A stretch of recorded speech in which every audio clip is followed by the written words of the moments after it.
I don't see myself getting cancelled that easily because I just don't see myself as a terrible, fucking horrible human being, you know, like. Really? Why not? Yeah. Well, I mean, I'm just joking, man.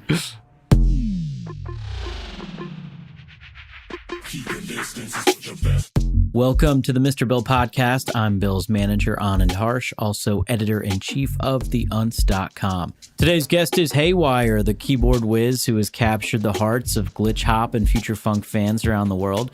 This classically trained pianist has toured with GRiZ, Zedd, Opio, Coachella and Rezz, and more, and released some major singles and albums, most notably with Monster Cat. He remixed Bill for Gravitas back in the day, and the pair also produced dress codes together from the album The Collaborative Endeavors, which I know is a favorite of a lot of the belegal immigrants out there, and myself.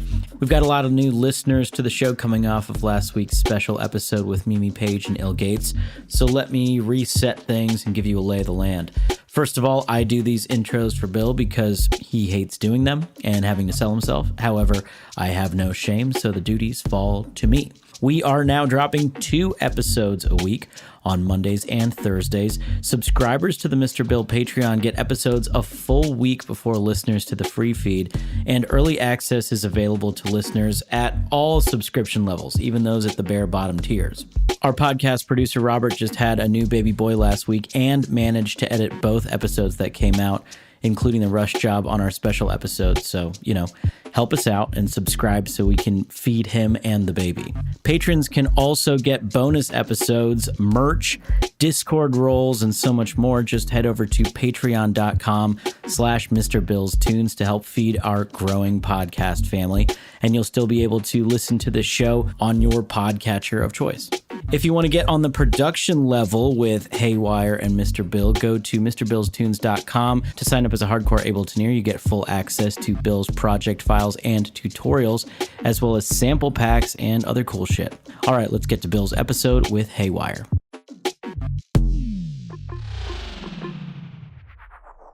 Hey, you're listening to the Mr. Bill podcast. Hey, you're listening to the Mr. Bill podcast. Hey, you are listening to the Mr. Bill podcast. Hey, you're listening to the Mr. Bill podcast. Hey, you're listening to the Mr. Bill podcast. Hey, you're listening to the Mr. Bill podcast. Hey, you're listening to the Mr. Bill podcast. Hey, you're listening to the Mr. Bill podcast. Hey, you're listening to the Mr. Bill podcast. Hey, you're listening to the Mr.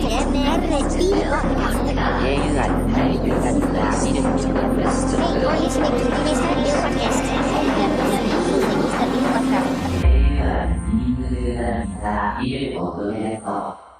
Cool. So how do you usually do this? Do you just hit record and just start right off the bat and not save any of the talk for outside of the podcast? Pretty much, yeah. Cool. All so right. we can just start.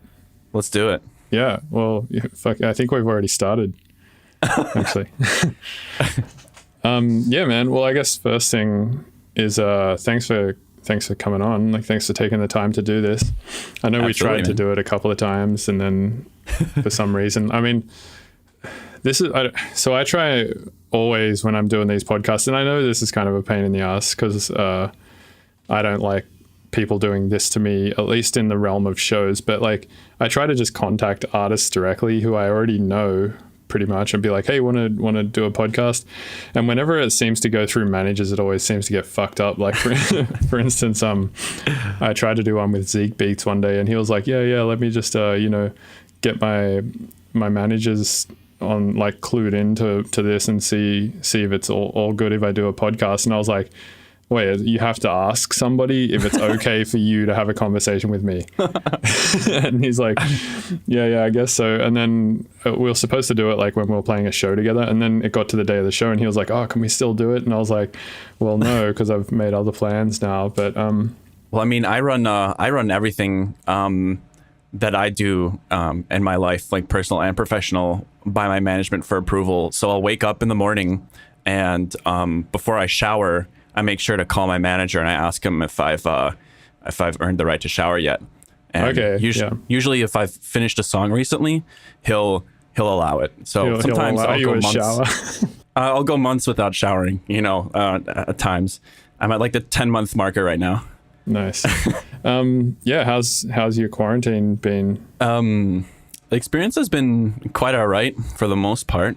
I think obviously I miss, socializing more, and I didn't miss it too much initially. I'm not sure how you felt about it, but I guess I'm not the most social person to begin with. And then on top of that, to have that personality trait almost feel a little virtuous or something made me feel kind of good about it initially. And now I'm kind of like getting tired of seeing the exact same people all the time and feeling pressured to avoid people. And but aside from that, I've enjoyed it. I've been spending more time doing things outside of the musical world than I have in the past, which is nice. But yeah, obviously it's a pretty stressful and anxious time for everyone, I'd say. At least, you know, for a lot of self-employed people, depending on what you do, it can actually be not as big of a hit compared to, I guess, some other jobs out there. But yeah, what's it been like for you? It's been good. I mean, I've had a similar experience where not seeing people and not touring and stuff like that hasn't been the biggest deal for me. I mean, it has been a little boring, and I've like, you know, copped a little bit of mental strain because of it, because obviously, you know, socializing is a thing that's pretty necessary, I think, for happiness. I'd say so. So there's been a little bit of that for sure, but it's given me like this like large amount of mental space, I feel like, to do a bunch of shit that I just feel like I've wanted to do for a long time and just haven't. And I've talked about a bunch of these on the podcast already. So for people who listen regularly, they're probably fucking sick of hearing me talk about these things. But like one of them, for instance, is brewing beer. Oh, sick. That's something I've wanted to do for a long time. I mean, I think I always enjoy beer, and I always try to limit my intake of it and stuff like that, because otherwise I drink way too much beer and whatnot. But I've always like loved the nature surrounding beer, and like I like that it has such a long history, and that, like, you know, there's certain beers and stuff that come from like monasteries and shit, and there's just, I don't know, it all feels like very sort of artisanal and cool to me. And one for a long time I've wanted to brew, and just always never gotten around to it. So that's one thing I've done. Another thing I've done is I've been going right down the rabbit hole with chess. So cool. Yeah, I played chess like on and off since I was pretty young, but I never really like dived right into it. So I've been learning a lot of chess theory, and then I've also been getting like formal chess lessons on the internet with this international master guy. Magnus Carlsen? No, he's a grandmaster. No, he's way above international masters. But yeah, Magnus is insane, dude. Yeah. I mean, I'm the furthest you could be from a chess expert, but yeah, I mean, I've seen some clips, I think, from maybe it was a documentary about him or some kind of news story. I'm not sure exactly what it was, but yeah, I mean, I guess he's probably kind of on the news quite frequently for his performance in chess. Yeah, he's definitely probably the biggest like household name in chess at the moment. And I think the other biggest names in chess history have probably been Bobby Fischer and maybe Garry Kasparov or something like that. Got it. But yeah, I mean, the crazy thing about somebody like Magnus is he's kind of like rewriting chess theory a little bit, because there's certain, so for, I don't know how much you know about chess, but like there's what's called the opening, right? And opening theory is like pretty standard across the board. Like most pros will play the same openings as, you know, amateurs. But it's like what happens in the middle game and the end game, you know, after say like move 7 or 8, when it becomes a brand new game for everybody involved, that's when like real good players sort of divert from amateurs. But Magnus, like, and the reason this opening theory exists and is so well studied is just because it's been around for so long, and, you know, people just sort of know what works, and what doesn't work has been bred out of the style and the playing, and what does work has been encouraged and sort of stuck to as a standard. But fucking Magnus, dude, he doesn't give a shit. He just like rewrites openings and shit, like, and somehow makes it work against the best players in the world. That's so cool. Yeah, I mean, what would I mean, like I said before, I don't know much about chess. I obviously know how to play it, at least. but it seems like the most important, or at least one of the most important factors when playing chess is just the ability to kind of like calculate hypothetical scenarios, like a lot of them, even I guess simultaneously. Or what would you say is the most important thing? I mean, that's one of them. Yeah, you have to be able to see a lot of different lines. Like you have to be able to see it's almost a game of who can see the furthest hypothetical scenarios in the most different sort of fluctuations or like whatever. But it's a little bit of that. But I think it's as much pattern recognition as it is that. So I think a lot of it comes down to just seeing certain things on the board, like knowing, if my knight is here and his bishop is here and he's castled queenside or whatever, then there's a good chance, because I've played a shitload of chess, that I know that these following things will happen or whatever. So it's a lot of pattern recognition stuff too, I think. And it's a lot of just fundamentals as well. Like just knowing like when a trade is a good trade and, knowing how to play openings and knowing proper defense and it's a lot of just like theory, to be honest. It's kind of probably the same as music in some of those ways, and this could be beneficial or detrimental, I think, sometimes in music, because it's like a subjective thing. It's not like a zero-sum game where like one person wins or whatever. But in music, there's probably, you get to a point in the writing process where there is the same in chess, like a bunch of hypothetical things that could happen, but you sort of have to choose one, right? Definitely. Yeah. So have you been just kind of studying, or have you been playing competitively too? No, I haven't been playing competitively. I've just been playing online and just studying. But yeah, it's just something I've been finding interesting, I guess, during quarantine, and something that I've never really invested a ton of time into, and something that I don't think I would have done if I was still touring as much as I was touring. Totally. Yeah. How are you feeling these days about touring? I'm flipping the roles here. I'm just asking you all the questions now, apparently. No, that's good. I mean, I think that's what makes this podcast cool, is it having a conversation rather than just an interview or whatever. Yeah. I find, depending on the person I'm talking to, it can kind of go either way. Like some people are more like into having that back and forth conversation, and other people are more into just like answering questions, which is fine by me. But yeah, to go back to your question about touring, I mean, I was starting to like it a lot, actually, towards the end when shows stopped. And I think the reason why is because I kind of just whittled out everything about touring that I didn't like and just kept to the things that I did like. So I did a bunch of shows back in like 2016 or something, where I had a full band, not a full band, but it was like me and a drummer. And was that KJ Saka or... I did do some shows with him, but I also did some shows with this other guy called Andrew Hutchings. He was a really sick Australian drummer. And we had like a full like visual show with fucking projectors and shit. And I don't know, you've done that before, right? Like it's just a big undertaking to... Oh man. Yeah, absolutely. Yeah. And you end up at the end making sort of no money and or very little money. And everyone's running on like no sleep and everyone's fucking working way too hard. And it's just a huge pain in the ass. But I did it in the worst way, where I like bit off way more than I could chew for how much the tour was making, and just didn't get hotels the whole time, just slept in a van and stuff. And dude, it ruined you out. Yeah, massively. So after that, I was like, all right, I know exactly what I hate to do now. So like, what is the bits of, and it almost got to the point where I was like, you know what, fuck music, like I'll just get into programming or some shit and just start doing software or something like that.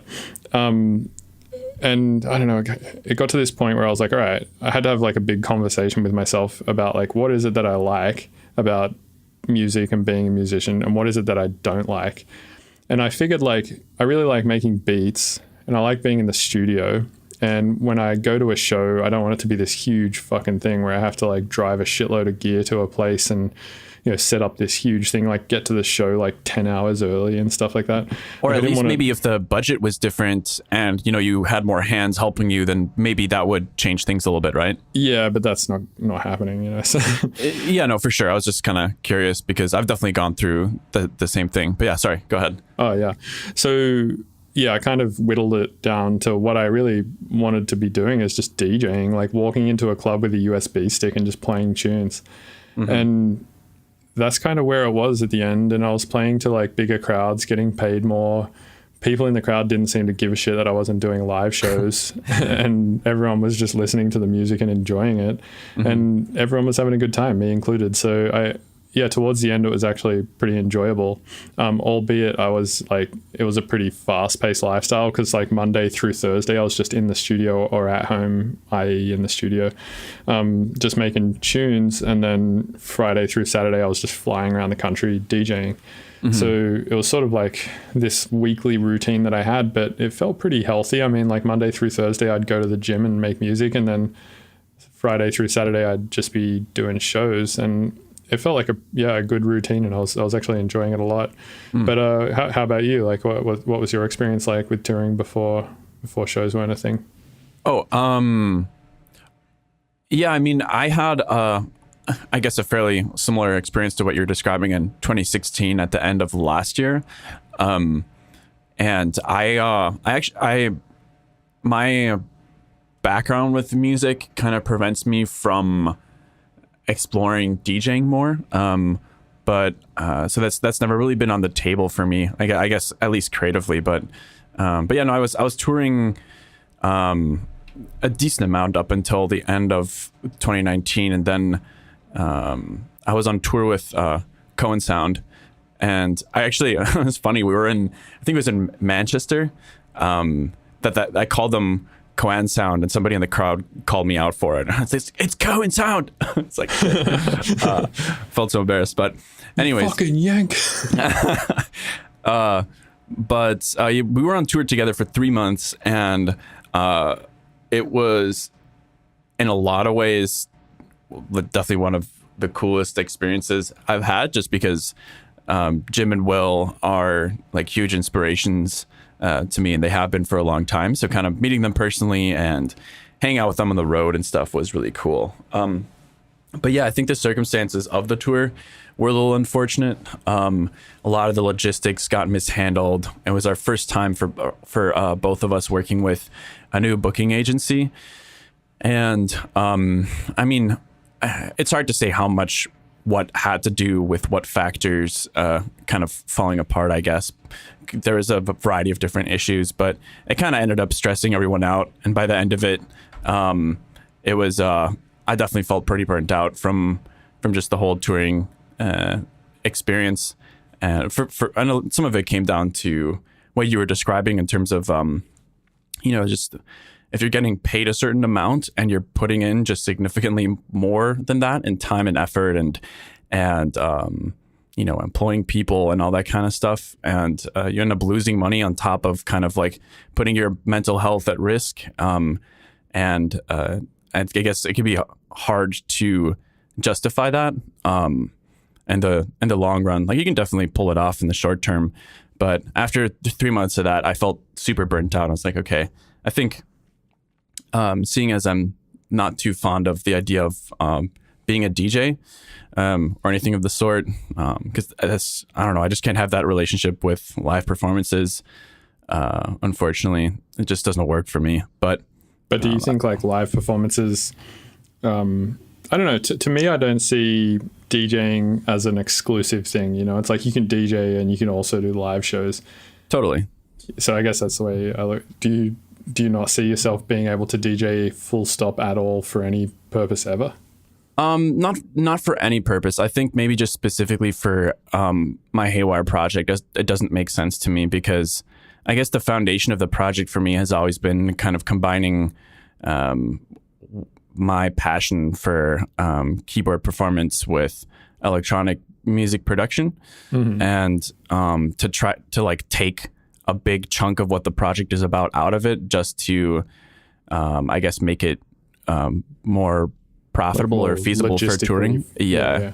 It didn't seem like a sacrifice that made sense. So yeah, I mean, weirdly enough, before the pandemic, I had already kind of decided I wanted to focus more on other work anyways. And then COVID came about and kind of just enforce those plans, I guess. So like what kind of work was that you were trying to get into other than touring? I think up until now, I haven't really considered my skills as being valuable outside of the Haywyre project. I've always just kind of thought of what I do as serving that project, and that was my career. But I've been trying to explore just doing or getting my foot in the door with sync opportunities and publishing opportunities, and trying to just offer my skills for various other stuff, doing songwriting. Right before the lockdown happened in January, I flew out to LA and did my first a couple of weeks of sessions. Just kind of met up with random artists, some of which I knew, and some of which I'd never met before, and just kind of got in the studio and wrote some stuff. And that ended up leading to my first credit on a song outside of like my Haywyre project, which I thought was pretty cool. And so I don't know, just trying to like explore more stuff like that, and just offering, I guess, what I feel like I know or am capable of to other people's projects, and doing more of that. Nice. Yeah, I was watching some talk that I think it was Kashmir do, where he was like talking about his career and how it took off for him originally. Because I mean, it seems to me like what he's mostly known for at this point is his Splice sample packs, right? Oh, really? Kashmir? Oh, sorry, I was thinking of Kashmir Cat. Yeah, no, you're right. Oh, yeah. Yeah, no, KSHMR, I think it is, like all caps. Mm-hmm. I mean, I would say like that's how I know about him anyway. But I watched this talk that he did, and he was saying that initially early in his career, that was sort of his main thing, is like not making samples or even making music for himself, but just making music for other people. And then, do you know that song that has the lyric that says, feeling so fly like a G6? Yeah. You know, he made that song. Oh, really? He produced it? Yeah, he like produced a beat or whatever, and then I'm assuming, I don't know if he recorded the vocals, and I mean he obviously didn't sing the vocals, but like, are you sure about that? I mean he doesn't look like he could, but yeah, I shouldn't underestimate the guy. But anyway, yeah, so that's listening to him talk about that sounded super interesting, and it kind of made me want to do a similar thing at some point. So I'm interested, like, how do you find yourself getting into that sort of work? Is it a thing you just hit your management up about and be like, hey, I want to make music with people in LA? And I guess my other question is it more like pop orientated stuff, or is it sort of more, I don't know, like bespoke, like jazzy shit, or like what is it really? It's I guess it's because my like quote unquote resume is kind of in the electronic music world. I'm kind of relying on my connections in that space to do stuff. So I haven't really and I'm really new to this too. So keeping that in mind, like I haven't gotten any like really substantial opportunities at all. Just trying to get some experience under my belt and stuff. It's definitely been in the electronic music world. Not like strictly EDM or anything, but yeah, I guess just electronic music in general. Okay, so you're going in more as a like in the box, like you're on the mouse and QWERTY keyboard producing rather than playing keys. Actually, interestingly enough, it's been kind of the opposite of that, because a lot of the sessions I did, there was already a producer there, and so it can often feel like there's too many cooks in the kitchen, at least in my experience. And as long as there's a keyboard around, I am much faster and like writing stuff on the keyboard than in any DAW. So that's always been the dynamic that I've had in sessions with producers, and then in sessions with vocalists, it's been kind of the opposite, where I'll mostly be wearing the producer hat and that kind of stuff. Nice. Yeah, it's awesome that you have both skills. I definitely, so I don't actually even have a MIDI keyboard in my studio setup. It's literally just, I use the mouse and the QWERTY keyboard to input everything. I know. I've seen videos of you working in Ableton, and I've tuned into your Twitch and stuff before, and clearly you know your way around programming any kind of MIDI and audio that you need to do. I don't think like a MIDI keyboard is really necessary for you. Yeah, I kind of want to get one though. I mean, I have one. I just don't have it set up. But I sometimes think like for doing sound design or something, it could be cool just to like, maybe it would allow me or make me get more into like mod wheel stuff. Because I always find like that's something I never use, right? Is like attaching a bunch of shit to the mod wheel and then just testing out really quickly what that may sound like. And instead I usually just find myself attaching a bunch of shit to like envelopes or LFOs or something because they're, you know, automated rather than, you know, having to manually touch a thing to impart that modulation on all those parameters. Totally. So I was thinking for that reason it could be interesting. Yeah, I actually I love doing that kind of work, especially with Serum. It's flexible enough to map like all sorts of stuff to different parameters to make it more exciting to play with. So obviously doing any kind of like velocity or note sensitive modulation is super fun and can make a lot of sounds really dynamic and exciting to play with. So I do that all the time. Even just something as basic as having like, you know, the cutoff on a sound being linked to velocity sensitivity or something just makes it really fun to jam on. Right. So going back to touring, how do you see touring like working post-COVID? Oof, that's a tough one. I mean, or like, I mean, it's already happening, right? Like even now, even during COVID. But yeah, what do you see happening like over the next few years? I mean, I'm definitely I'm not an expert on this at all. I mean, I think the estimate for last I heard, the estimate for a vaccine was something like a year. So assuming that, you know, touring like it was before can happen again in 2021, I guess we'll probably just continue seeing a lot of what we're seeing right now up until then. And then it'll probably die off in terms of, you know, like the online festivals and people like, I'm sure there's a lot of other artists, but the first artist that I saw doing drive-in shows was Mark Rebele. I don't know if that's how you say his name. Do you know him? No, I don't. I feel like you've probably seen some of his videos before if you don't know his name. He's like a synth guy, right? He does a lot of live looping with this kind of like modest little setup, but he's kind of like this creative powerhouse. He just makes videos of himself jamming on top of random loops and streams it all the time, and it's kind of like a modern version of Reggie Watts, if you know Reggie Watts. Oh yeah, I do know this guy that you're talking about. Yeah, I have seen his videos actually, and they're kind of like comical, right? Yeah, exactly. Yeah. They're really entertaining. But anyways, I think I saw him announcing a tour. I think it was like a drive-in show where, you know, you're driving into like it's like a drive-in theater and he's performing and you're kind of jamming out in your car to the music. Or at least that's how I thought it was running down.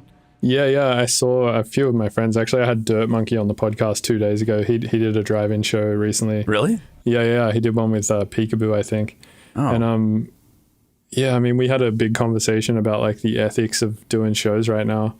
How do you feel about that? Like, do you think it's ethically incorrect to try and do a show right now? Well, the drive-in shows certainly seems fine, but yeah, he's been doing club shows too, though. Oh, he's been doing club shows too. Interesting. Yeah. So what they do is they take your temperature upon entry.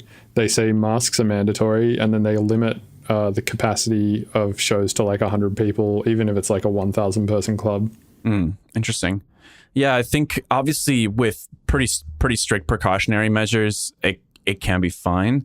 But yeah, I mean, outside of that, I don't think that it should really be happening right now, especially in the US.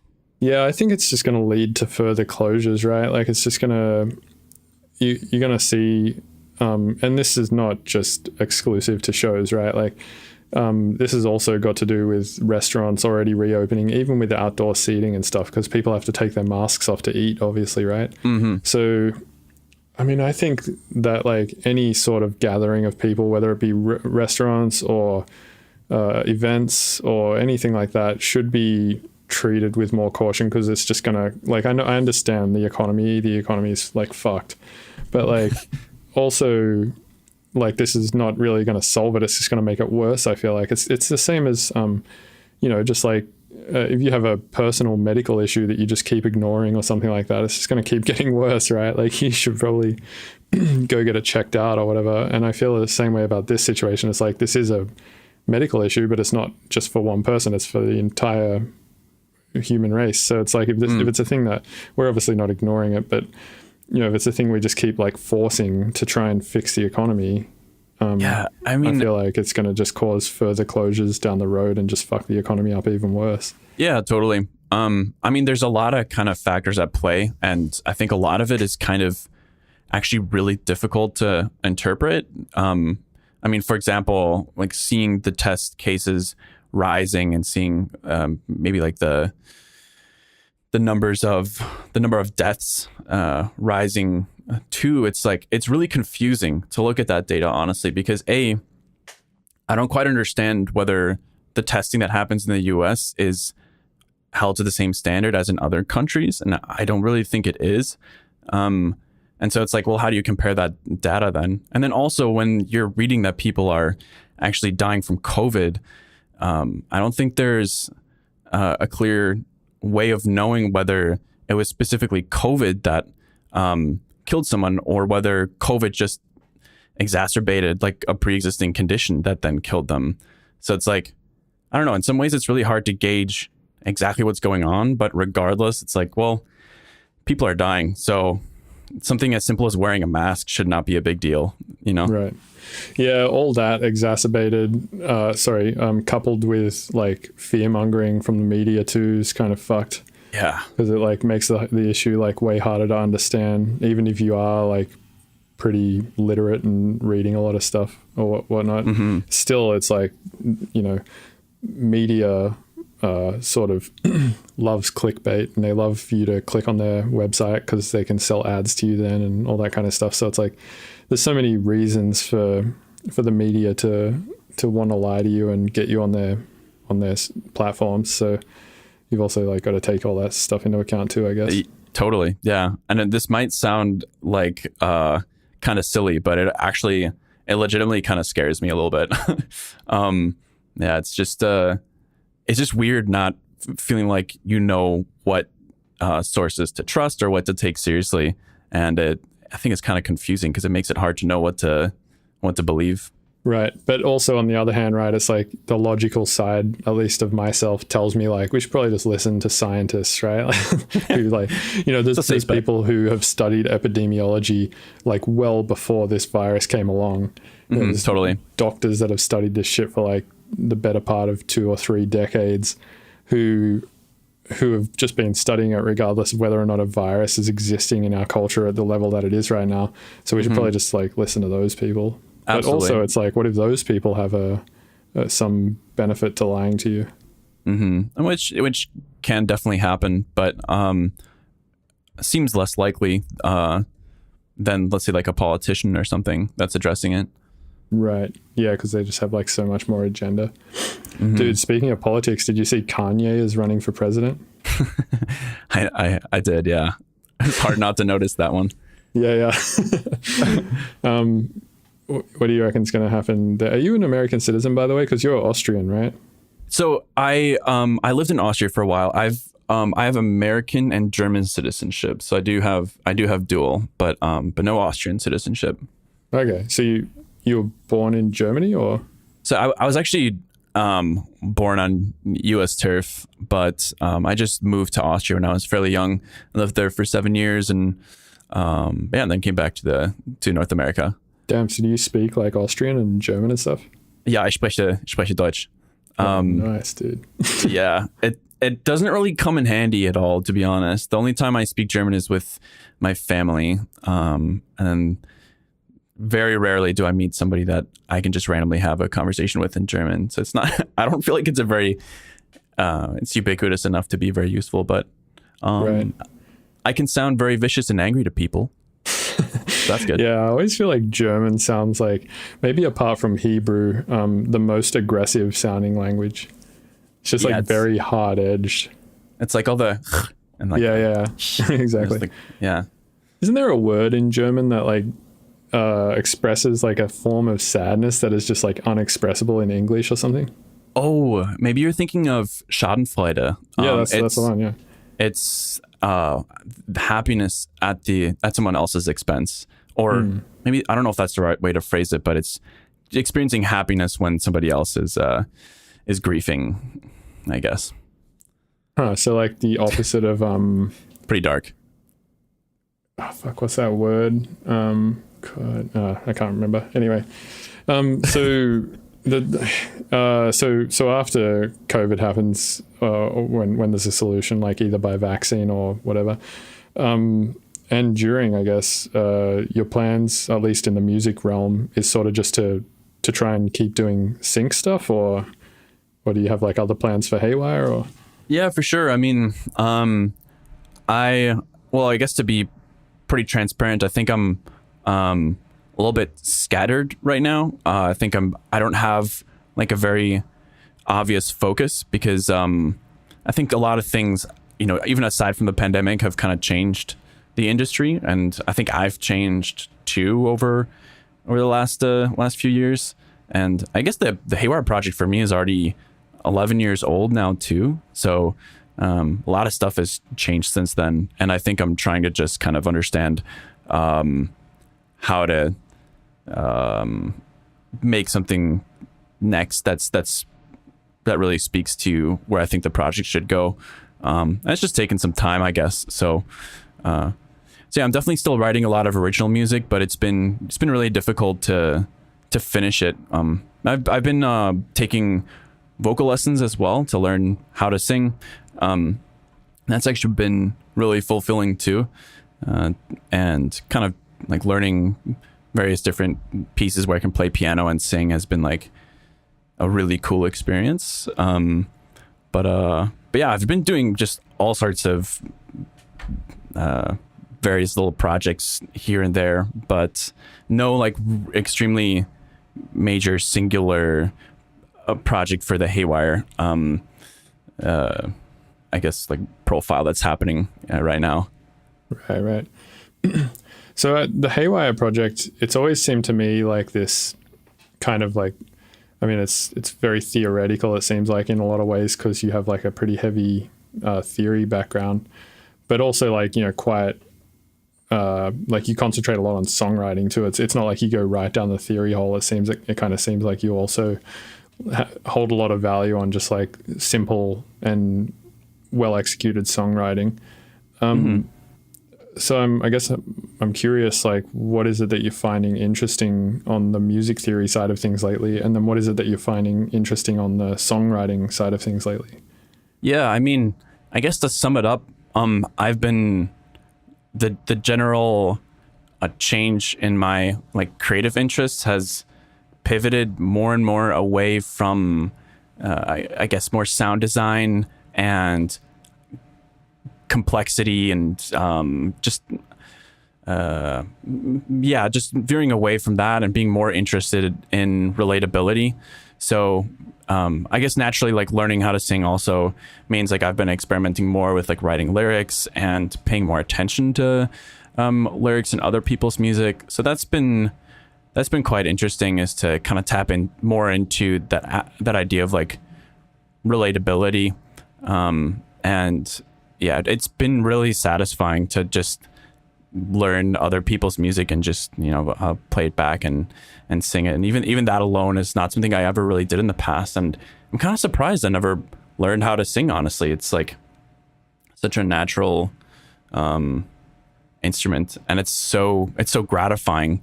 And because I think it's a really vulnerable thing, it's probably the most vulnerable thing that you can do is use your voice to share something creative, I guess, because like well, I don't know. You play a note on a piano, the C4 is always going to sound like C4. But if you sing C4, like one day you're going to sound maybe a little bit more hoarse than the next day. And it's, I don't know, it feels like there's more variability and there's more vulnerability and approaching music with vocals, I think. So I don't know, for some reason that's been making it more exciting for me. Yeah, I mean, I've always thought, and actually this is something that that Virtual Riot also told me once. We like kind of had the same idea. In sound design, it almost seems like the sounds that get the most popular are the ones that sound the most vocal. And I think that that's because it's like the most relatable, right? Like everybody has a voice and everyone's able to go like, yeah, and like make sounds like that. So when you make a bass that sounds like that, or like, a drum or like just whatever that sounds quiet vocal, it gets like, I don't know, it just seems to me like the entire sound design community is like, whoa, that's a cool sound. And like some good examples of that is like, for instance, Skrillex, like a lot of his basses when he was, I mean, he's still huge, but like when he first came out, just like a lot of people I thought were like, whoa, those sounds crazy. And then also Tipper, right? Like he's quite big. I don't think like the reason he's big is just because of the fact that he uses a lot of vocal sounds. Like he's obviously pretty creative and really good at songwriting and has some really like thoughtful music. But yeah, I mean, I think like maybe that's part of it, right? Is it in part sounds relatable without vocals because the sound are almost like just the sound design palette he uses is like quiet vocal. Totally. No, I completely agree with that. And what's interesting too is that my vocal coach told me a while back that when you're listening to music that has vocals in it, your vocal cords are actually subconsciously responding to that as if you're kind of like singing along. And I think there were some studies on video games and chess too, where if you're watching somebody playing a video game or playing chess, it kind of activates a lot of like, I guess neurologically, it's very similar to watch somebody playing chess as it is to playing it yourself or something. So I think that something about relatability is connected to that. Yeah, it's probably why streaming got so big too, right? Like if you had asked me like 10 years ago, or told me rather, that in 10 years, everyone's going to be sitting around on the internet watching other people play video games, I'd be like, no fucking way. Yeah. That's not going to happen unless it's like an e-sport, right? Like League of Legends or something like that. But I would never have thought like people would just sit around like watching somebody who really doesn't know how to play Mafia 3 that well play Mafia 3 and it's wild. Yeah, but you're right. I mean, when you watch it, it kind of almost gratifies you in the same way as if you were to just play it yourself. Yeah, definitely. But yeah, I never would have guessed either that streaming would have become as popular as it is now. Yeah, I mean, specifically through quarantine, I noticed that as soon as quarantine started, everyone in the music industry almost immediately started throwing streaming events. And dude, I think in the first like month of quarantine, I got asked to play like probably like 50 sets on Twitch. And wow. I had to just like turn almost all of them down because I was like, for starters, I think like sets online are kind of, I don't know, it doesn't really make a lot of sense to me. I feel like sets are like a full body kind of experience. Like you want to feel the sound system, you want to feel bass in your body. And also I think like another big part of what makes sets cool is the fact that there's, 1,000 people experiencing the same thing at the same time. It like kind of puts everybody on this same plane of thinking and feeling, and that has like this added intense effect to it where if you just do it online, it's like everyone is still doing that, but they're doing it in such a disconnected way from each other that it doesn't quite have that same effect. Totally. So for those reasons, I didn't really get into the streaming things too much. But what I have been into on Twitch a lot is streaming myself just producing music. And I've seen you do that a few times as well. In fact, I want to talk to you about this. Right. The first time I ever seen you streaming music on Twitch was at South by Southwest with an artist called Aerochord. Oh no, we're going there. yeah. And that was the last time I'd never heard of the guy before. I watched you stream that day with him and was like, who is this guy? I think I listened to like one or two of his tunes and was like, oh yeah, it's like Monster Cat trap music or whatever. And then recently he got cancelled, right? Mm-hmm.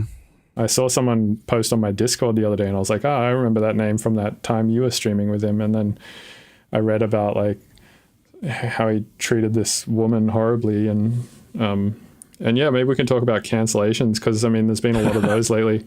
Oh boy! Well, there was that one. There was also Space Jesus, and then there was Thriftworks, and then fucking Bass Nectar, man. Wait, Thriftworks too? Yeah, man. Wow. Yeah, I mean, I think there are some people that have had a really well articulated and like well put approach to what's going on in that world because there's kind of I mean, I'm sure that you and I see this pretty similarly. Like there's pros and cons to it. I think on the one side, I think it's good to hold people accountable for things, even if they may not be illegal. It's like, we should, I think actually G Jones posted something pretty recently that summed it up quite well. And, just because something isn't illegal doesn't mean that it's right. And I think it's good for us in general, not just specifically in the music community, to hold each other accountable to that and try to encourage values that are going to make everyone's lives, quote unquote, better, for the lack of a better word. But yeah, and I think that's good and all. But obviously, with that comes the potential downside of only looking or not paying attention to the difference between an allegation and a conviction. And that's really scary, man, to see how quickly or how easily people turn on someone without really verifying, I guess, the source or the legitimacy of it. So it's definitely like a two-sided thing. Yeah, there's pros and cons there. What are your thoughts on it? I guess the way I think about it is in like a bit of a comical way where I'm like, oh, you know what I hate? When I get cancelled for raping someone and then like, oh, wait, yeah, that never happens to me because I don't do that, Yeah, sorry, I don't mean to interrupt you. I guess I should just clarify that, like, obviously, I guess I only talked about things that aren't illegal, but then there are the things that are illegal that, I think it's perfectly fine for somebody to be reprimanded online for that and to be convicted of, whatever crimes they committed. So I guess, I don't know, I felt the need to at least clarify that because I feel like I only talked about, those like gray area things. Yeah, but even those gray area things, like I read, actually it was a link that I got from the G Jones statement you were talking about, where he shared some good articles and documents linking to just like, information about power dynamics and stuff like that, in regards to the Bass Nectar thing, I think. But yeah, one of the sentences in there were like, we should aim for just better than just a shave above illegal, like just it's legal, but not by much. Like it's almost illegal what some of these people were doing. And I think in those circumstances, like reprimandation is still warranted, I think, to get those people out of the scene. But I also see where you're coming from in that groupthink is like a scary thing for sure. It's like there could probably have been certain things that anyone has done where if a group just decides to hate them, that influence of the group on the rest of the group is gonna just like define everybody's opinion on it almost unanimously, right? And it's nobody in a group likes to feel like an outsider or be a contrarian or feel disconnected or divorced from the group. So like it almost seems in that way that, yeah, a lot of people could just jump on the bandwagon without verifying things, like you said. And yeah, I agree, that's terrible. But I think in these cases that have come out lately, most of it seems pretty warranted. Yeah. I mean, well, Base Nectar pretty much confirmed a good chunk of the allegations from what I understand. And I also I may not be like using the best words to describe my thoughts on this, because I actually most of the time don't feel very comfortable talking about it, because I feel like I'm legitimately concerned about not phrasing things properly. But yeah, I mean, I definitely think that with in the case of like Base Nectar and similar ones, like especially when they've just straight up confirmed like aspects of the allegations, if not like what happened to the T is exactly what went down. In those cases, I think it's perfectly fine for people to be like, oh, I'm not supporting you anymore. Because yeah, I mean, realistically, regardless of who that person is, you would want to condone that. So yeah, I think that's perfectly fine. Yeah, I mean, there was for starters, Base Nectar's statement was like ridiculous. He's like, oh, I want to just like address this and say that everything you've heard is untrue, and that is why I'm resigning my $40 million a year career. It's like, okay. Well, I can, yeah, no, it is kind of wild. So I guess from what I understand, he admitted to like sleeping with various girls on tour and taking advantage of maybe not just girls, like underage women, right? Like yeah, women who are like 17. And did he admitted to that as well, like that they were? So he, in one of the calls that came out on the evidence against Base Nectar Instagram, he said he was like very manipulative to the woman he was talking to, and he basically said, do you want me to rot in a jail in Tennessee, because that's what's going to happen to me if you tell people about this? That's what he said to her. I'm sorry, can you clarify what you mean by one of the calls? Yeah, so there's two recorded phone calls that came out with him talking to like victims, right? And I mean, obviously the victims recorded the phone calls and then just uploaded them for everybody else to hear. Mm-hmm. And the one that I'm talking about, he basically says to the victim, if you tell anyone about this, I'm going to go to jail in Tennessee and get sodomized and beaten up. Do you want that to happen to me, basically? So he's being very manipulative. Yeah, super manipulative, and B, just like straight out on a recorded phone call admitting that he did those things. Yeah, that's wild. Yeah, so I guess I definitely didn't know about that. But yeah, man, I don't know. There should be no place for that, and I think it's totally appropriate to hold people accountable for that. It's just like, well, you don't want anybody to be doing that kind of shit. So it's like, yeah, stop going to their shows, stop listening to their music. I think that's totally reasonable, and do whatever can be done to like set an example of these people to sort of eradicate the issue from the industry, and just hopefully eradicate the issue from life in general, because there's such a high price to pay for it or whatever. It's wild. Yeah, I mean, and after all these, I mean, well, sort of before all these cancellations, but after COVID stuff, was the Black Lives Matter issue, where that video came out. Like, oh man, it seems like the world is just turning to shit. I mean, I guess there's always been massive issues, right? And Steven Pinker has a book. I can't remember what it's called, but and I haven't read it, but I've watched videos of him talking about it in a TED Talk where he explains what he talks about in the book.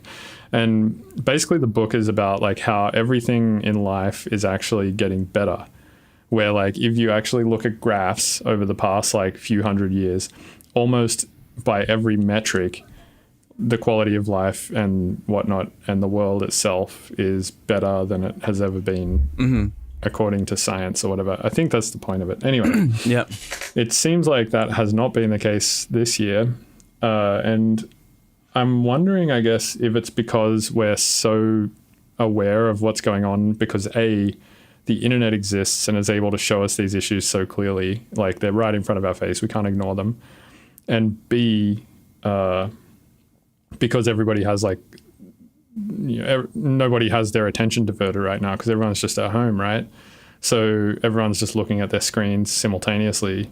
I mean, not that people aren't doing that when COVID isn't a thing, but they're maybe doing a little bit less, So I somewhat wonder, And not to like take away from any of the issues that are happening in the world right now, but I somewhat wonder if like these issues are maybe being inflated a little bit because of that stuff. Yeah. And like if these issues exist, I mean, obviously Black Lives Matter has been an issue that's existed forever, and it was obviously way worse during times of slavery and stuff like that. But I mean, it's obviously still not solved. But yeah, I somewhat wonder like if that's part of it, like if it's just all being inspected under a microscope right now because of the conditions that we live in.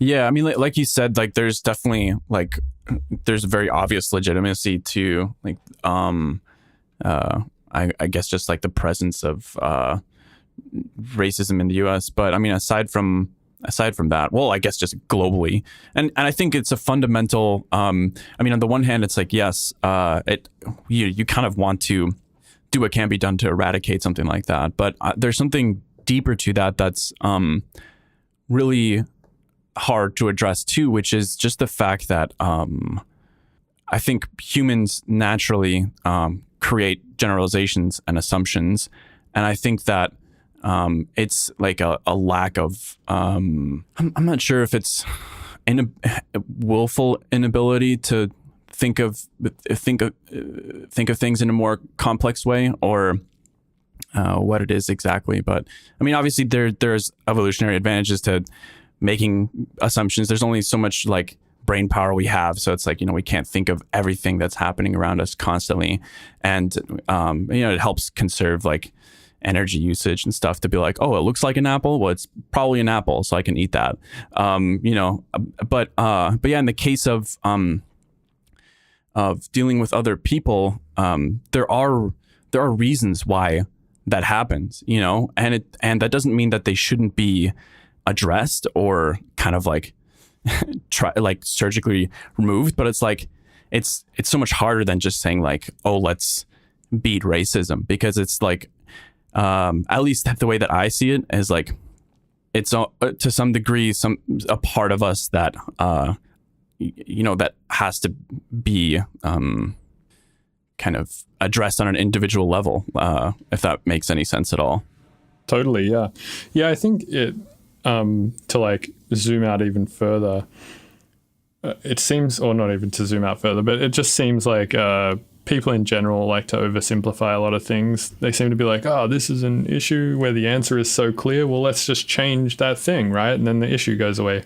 Like a good example might be, say, coronavirus, right? Like it started from a wet market in Wuhan. So everyone in the West is like, well, simple, we just delete wet markets, right? Like, fuck those things. It's like, that's how all these issues happen, right? It's like the last bunch of viruses have started via wet markets. Like, get rid, just to get rid of those. But it's not that simple, because I mean, you got to think like China is, a country with 1 billion people or more. So providing food to all those people is not the same issue that it is in America, where you have 1/3 of the people.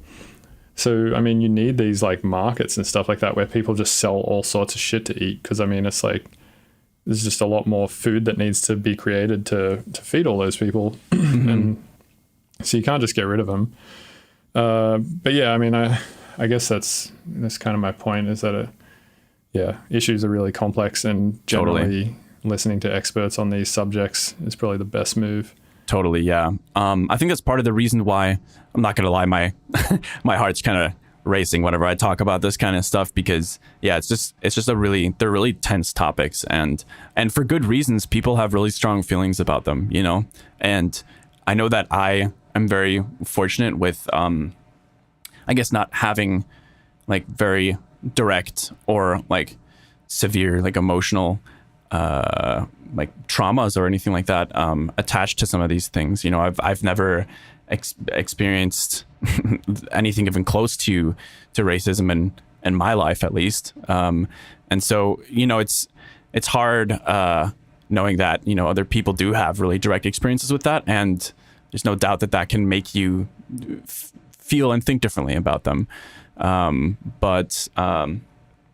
But yeah, I mean, I just get really worried talking about this kind of stuff, because I'm just so concerned that people will misconstrue what I'm saying. I don't know how you feel about it, but yeah, I definitely get super, super nervous talking about it. To some degree, I like to step on eggshells around subjects like this, but on the other hand, I mean, I don't see myself getting cancelled that easily because I just don't see myself as a terrible, fucking horrible human being. You know, like Really? Why not? Yeah. Well, I mean, I'm just joking, man. For starters, I don't like, kill people that I don't like. I just deal with the fact that there's people I don't like. I mean, I don't know, like whatever. Anyway, I feel like the people who are getting cancelled, right? Like internet, like I don't know, like people like Base Nectar or whatnot, who have done bad things, or the fucking police, obviously, which is basically the most organized gang of history, just doing the most horrible fucking heinous shit. These are the things that are getting deleted, right? And the things that are getting cancelled. I don't think somebody like you or I are the people who are on the chopping block for getting cancelled for talking about stuff that we don't fully understand, right? Like we're Totally, yeah. By doing this, providing entertainment for people to listen to a conversation that we're having. And I think we should be able to talk about these things. I mean, this is a conversation that needs to happen. And just because we're not experts on the subject doesn't mean we can't talk about it. Yeah. Yeah, that's I guess, that's really true. And that's a good point, because I do feel strongly that like I feel like I need to know more to be speaking about those things, but I think by conversing with other people, you often learn more than you would if you wouldn't, or you definitely learn more by talking about it than if you didn't talk about it. So I feel like that's kind of like an important mechanism to getting some of those problems solved. Yeah, I agree. Well, to change the subject before we finish, I want to just talk to you about things that you do outside of music, because we talked a lot about music and then we talked a bit about issues, but I'm interested in like just the peripheral stuff of your life. Well, it's been somewhat boring recently, but I've taken an interest in, I guess, studying things related to psychology and behavior. So I started an online music course for music therapy, which has been pretty interesting. I started watching this series on lectures on behavioral biology. I just kind of stumbled upon it. It just came up as recommended on YouTube, and there are these lectures by Professor Sapolsky at Harvard, and they're just so fascinating. And thankfully, he talks in kind of layman's terms, so you don't have to have like a super in-depth understanding of biology to catch on to what he's saying. So been kind of reading a lot of that. But outside of that, I been trying to stay active, playing some tennis a little bit here and there, and playing video games. Yeah. So what kind of video games are you playing? I'm a monogamous gamer. I just get married to like one game, and then I'll play that for 2 years, and then I'll move on to the next one. What's the current one? The current one is Hearthstone. It's like a card game. Okay. Have you played? I haven't played it. It's like sort of like Magic or something. Yeah, it's pretty similar. And I've been itching actually to move on from that and do something else. And actually, I've been considering getting into chess a little bit. Dude, chess is where it's at. My buddy got me to download the chess app. I guess there's probably quite a few out there, but dude, just play on chess.com. Yeah, so you play against random people all the time, huh? Yeah, so it's just like matchmaking with anything, like Counter-Strike or whatever. You just hit like new match, find me a new match, and it'll just find somebody around your ELO rating, and then you just play them. Nice. You got any tips for a beginner? Yeah, watch some videos on chess fundamentals. There's a few things that you need to learn to get started without getting your ass kicked too hard, which is like some basic opening theory, learn the basics of development, learn about, castling and stuff like that. And then probably just start learning about like positional strategy and tactics and like, what a good trade is versus what's not a good trade. And like, the kind of identifying your opponent's weaknesses is another big one. But yeah, I mean, that's once you get up to that stage, you're sort of at where I am now, which took me like years actually. Oh, wow. Crazy. So probably just opening fundamentals is like the best place to start. Like what the first few pieces are that you should move and why, like what the key concepts are behind why some of these openings are the way that they are. Yeah, that makes sense. Yeah, I played a few matches recently, and I've just been getting completely destroyed. So, yeah, I got to make sure to, I guess, do a little bit of research before I get completely demoralized and never play chess again. Well, the benefit with chess, unlike, I mean, a lot of games are pretty well studied, but chess is like the most well studied, I would say, almost, maybe apart from like Go or something like that. But it's such a well studied game that there's no shortage of information in the form of books or YouTube videos or articles on the internet or whatever. Yeah, and I think the thing that appeals to me most about that compared to Hearthstone or a lot of other games out there is that there's no like RNG involved. It's just like purely kind of skill based. Right. There's that, and also the fact that you can like play it on a board in a bar against a random person who just also knows how to play, right? Like it's like there's a large user base or a large player base, and I think that makes it pretty interesting. Yeah, we should live stream playing chess against each other once I've trained for a bit. Dude, I'm super down. That'd be great, actually. That'd be so funny. Well, I can already predict who's going to win, but it'd still be fun. I mean, I don't know, man. Like, so here's the thing is I think that I'm like a pretty dumb person, like fundamentally. So for instance, I didn't start... All? Well, I mean, no, like I actually am though. Like I didn't start reading books until like this year, Like well, I literally that make you. That means that wouldn't necessarily make you dumb, but I think like not sorting out information from literature makes you pretty fucking dumb. Well, you can read stuff in other formats. Like, were you reading anything online or in like PDF formats or anything like that? Or not particularly. I was mostly just watching YouTube videos, and I mean, every now and then I'd read like one page of a manual if I needed to figure something out, and I couldn't find information anywhere else. But yeah, I mean, through quarantine, that's one thing I've gotten into actually is just reading, because I was like, nice. I have bunch of time, might as well, because my issue with reading is that I would always try to read something and I'm just so bad at like sort of reading words and inputting what they mean to my brain. Do you end up rereading a lot? Yes, so that's why I kind of hated it, because I would have to read like the same few sentences like 6 or 7 times before I would actually comprehend it. Dude, trust me, I'm actually the exact same way. I definitely struggle with the same thing. I've got a lot of books that I've started and never finished. And actually, what I've started doing lately is doing Audible instead, or just audiobooks. Not sure if you've ever given that a go, but I've managed to finish quite a few books just by switching over to audio instead. I have given that a shot, yeah. So I do input a lot of information from audiobooks and podcasts on like when I was taking flights anyway. But there's also this other really good app called Blinkist, and it just gives you sort of the cliff notes of a book. So pretty much if you're like, I want to read this book, say the same one I was mentioning earlier by Steven Pinker that I forget the name of, it'll just give you like, somebody at Blinkist has like already read the whole book and just like taken cliff notes of it. And it's just like, it takes you like 15 minutes to read an entire book. Interesting. I've never heard of that before. But you've used that a few times? Yeah, so I'm subscribed to it. It costs $100 a year to subscribe to, but I probably read 5 or 6 books a month out of it. Okay. And yeah, it's good for just like learning random little bits of information. And then there's some that aren't on there, so I just buy the book and start reading it. And then there's some books I've found that are actually just like sort of interesting to read because like the writing is enjoyable as well. Like for instance, I'm reading one right now called The Disaster Artist, which is about Tommy Wiseau, the guy who made The Room. Oh my God, yeah.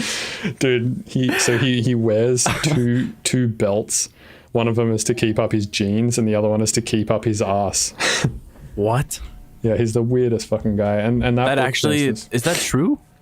Oh yeah, I mean that's what it says in the book. That was his reasoning for why he wears 2 belts. But yeah, anyway, I mean, I guess like certain books like that, right? They're just fun to read because they're enjoyable, like they're written well and the information is funny and stuff like that. For sure. My buddy has been reading Don Quixote, and apparently that's pretty damn hilarious, and it's old as hell. I think it was written in like the 1600s or something. Damn. And it's a pretty revolutionary book apparently, and it's also got some pretty hilarious little bits of humor in there. But if you have, do you know someone named Yuval Noah Harari by any chance? Yeah, he wrote *Sapiens* and something else. Yeah. Did you? I was just gonna recommend a book to you if you hadn't read it before, but it's by him and it's called Homo Deus. Okay, yeah. So I think I have both of them in audiobook format. I just need to listen to them. Oh yeah, dude. I think by the time you get to the end of Homo Deus, it feels like you're listening to like a sci-fi a story or something. It's pretty amazing, because I guess a good chunk of it is conjecture and stuff, and he's just kind of interpreting like events and developments and things to make conjectures of what could happen in the future. But it's really fascinating. I thought maybe you might be interested in checking that out. Yeah, I'll give it a shot for sure. I'm always interested in checking new books out that people suggest to me for sure.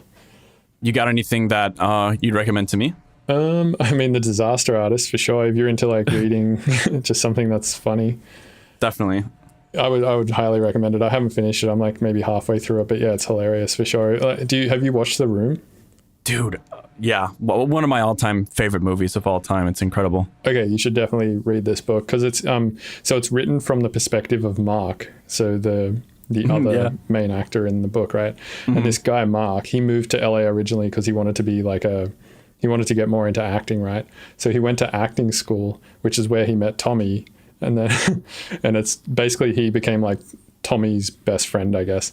Mm-hmm. And Mark was just in this like weird position where he didn't have a lot of money, and Tommy just for some reason had a shitload of money, and no one knows where he got it. It's like he just came from like questionable money, and yeah, it's just all told from this perspective of Mark, who's like this super reasonable, level-headed guy who's just in like a shitty position trying to make it as an actor, who somehow got stuck as Tommy's best friend IRL, and he's just like explaining what a crazy fucking person Tommy Wiseau is. That's amazing. Yeah, I'll definitely have to check that out. Yeah, it's a legendary movie. I'm gonna try to get my mom to watch it pretty soon. So there was like, all of the scenes where they're on like a rooftop in San Francisco, but the San Francisco skyline is like green screened. Yeah. So actually Tommy owns buildings in San Francisco that have like, they could have just shot on there, but instead he like didn't tell anybody who was making the film that he owned buildings in San Francisco that they could shoot on. So that's why it's green screened. And they were all just like, you're an idiot. Why didn't you tell us that you just own these buildings and we could have just done it there? And it would have looked like way better.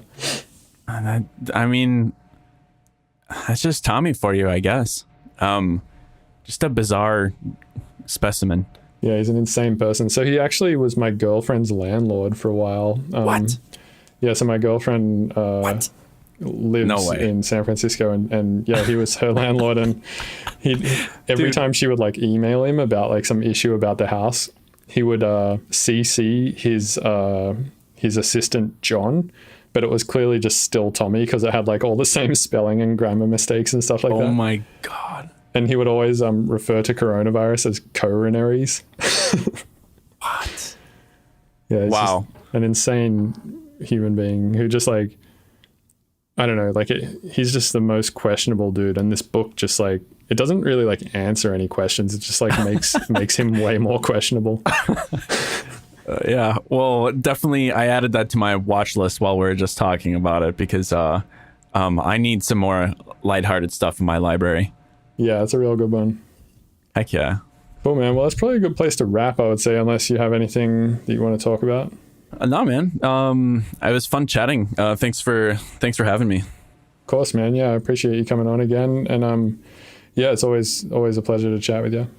Yeah, it's been a while, but hopefully our paths cross in person sometime. I know once it's safe to travel again, I'll probably be out in LA, and I know that actually, I think I may have even hit you up when I was going out to LA to see if we could do a session together, and then that was right. Our schedules didn't end up aligning, but I think inevitably I'm going to do that again. So hopefully we can do something in LA or San Fran or something. Dude, that'd be great. I'd love to do a session with you for sure. Hell yeah. Cool, man. All right. Thanks a lot. All right, dude. Take care. Hey, thanks for listening to the Mr. Bill podcast. These episodes are edited and uploaded twice a week by Robert Fumo of 303podpro.com. You can also support the show, get early access to episodes, and hear bonus content by going to patreon.com/Mr. Bill's Tunes and becoming a patron. Please rate and review on iTunes unless you're going to be a little shit about it. And all the links to my various platforms are at MrBillsTunes.com. Thank you.